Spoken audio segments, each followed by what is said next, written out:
again. These are advice for women. Anyone who wants to be a virtuous woman to succeed in their marriage. Never raise your voice for any reason to your husband. It's a sign of disrespect when you raise your voice. Yes, he may have offended you or done something which is very bad, but learn and pray for grace that you never raise your voice for any reason to your husband. And especially also in public, never raise your voice for any reason to your husband. Second, don't expose your husband's weakness to your family and friends. We talked about it tonight. Never you expose your husband's weaknesses to your family or friends. Don't go about telling your mother, your brothers, your sisters about the weaknesses of your spouse. It is going to, this is what it says, it will bounce back at you. It will bounce back at you. As you're exposing your husband to your friends and your family members, they are going to look at you and say how foolish you are to have settled with such a man. And a time is coming, you will reconcile with your husband. You will be at peace with your husband. You will forgive your husband for whatever wrong he did, which you exposed him. But your friends and family may never forgive them. They will never. You may be moving on with your husband, and yet still your parents, your brothers, and your friends will be still holding grudges because of the very thing you told them about your spouse. So don't expose your husband's weakness to your friends and family. It will bounce back at you.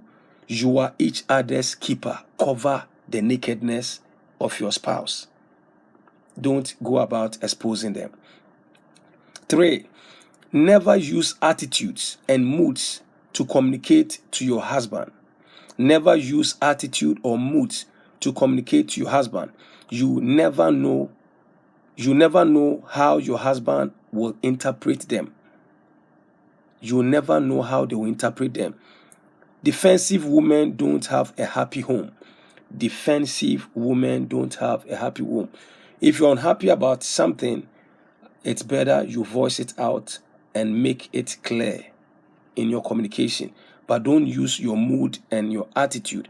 And yes, you are trying to tell, you're offended, you are angry about something, but just let him know, I was offended or I'm upset about this and that, but don't use mood. You come that day and you are moody, you come to bed and you are not opening up, and they may not be able to read and interpret what you mean. And they are saying defensive women don't have a happy home. So have a way of making your concerns known to your spouse, not through your mood or attitude.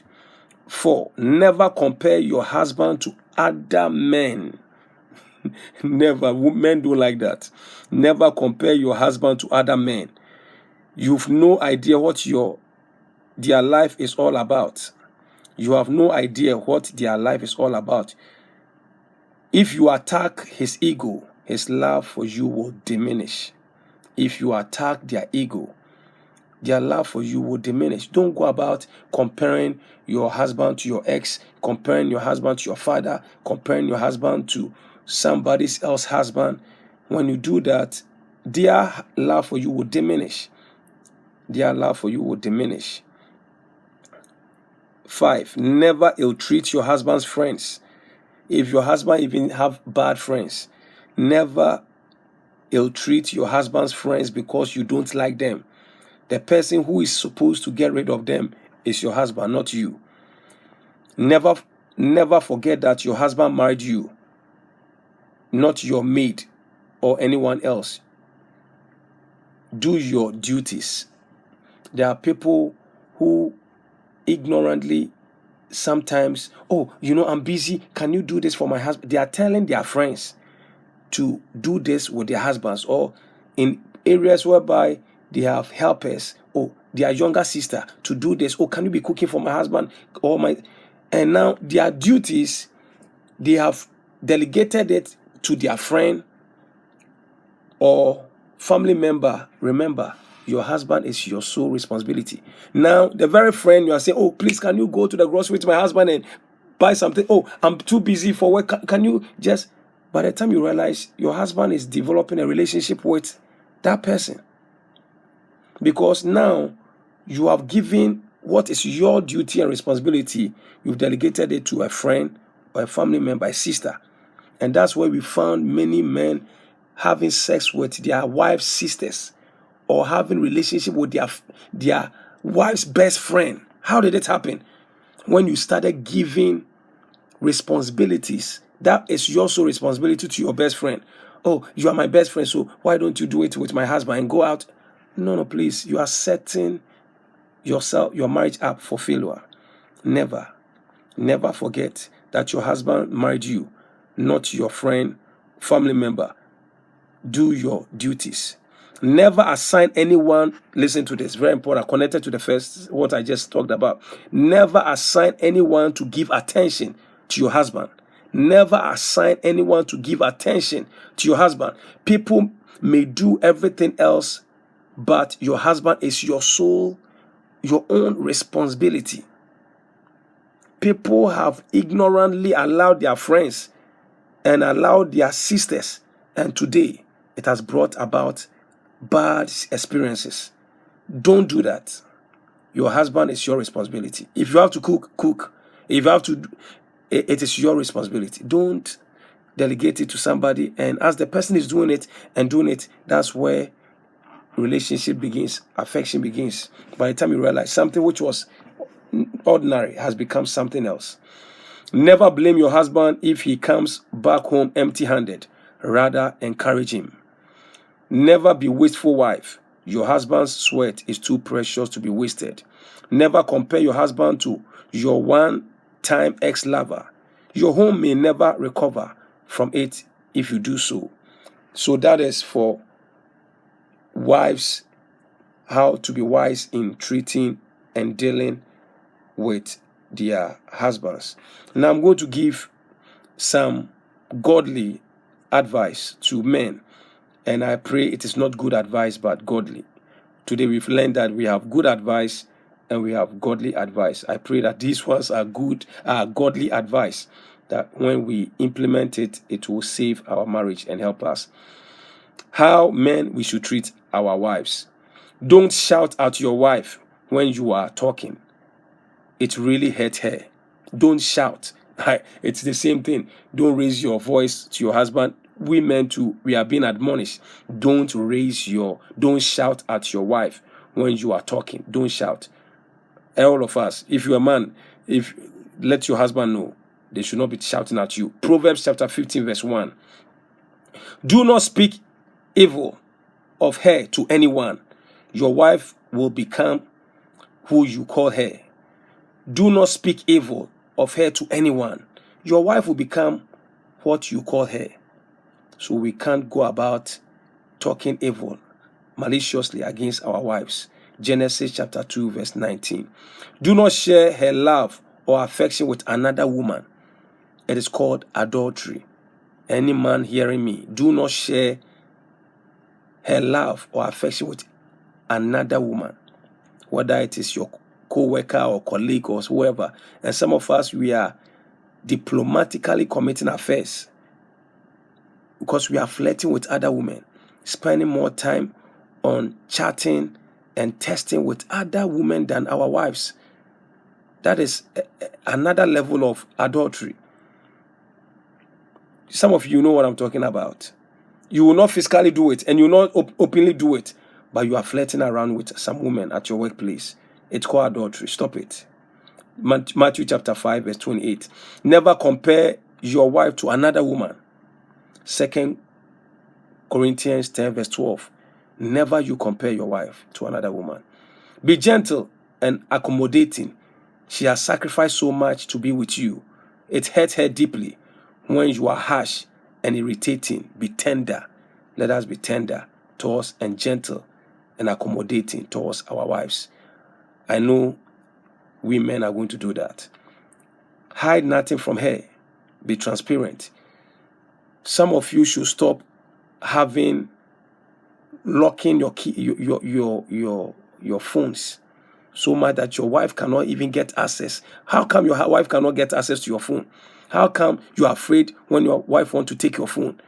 What are you hiding? What are you hiding? If your wife cannot take your phone, open it, and go anywhere and check things, it means you are hiding something.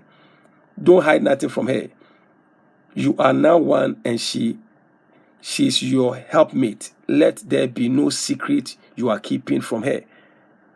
My wife and I, we have only one email account, one email. So whatever you write, whatever you are sure she's going to read it. We have one email. And my phone, every time she comes, she takes it and she's going through. Whatever she wants to find, let her find. Whatever she wants to read, let her read.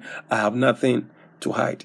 In the same way, let us be transparent. If we really want God to reign, the day you start hiding things, you are the snake, the devil, the Delilah, the Jezebel woman will sneak in and begin to destroy. Genesis chapter 2 verse 25. Last one. Do not make negative comment about her body. Do not make negative comment about her body. She risked her life and beauty to carry your babies. She is a living soul, not just a flesh and blood.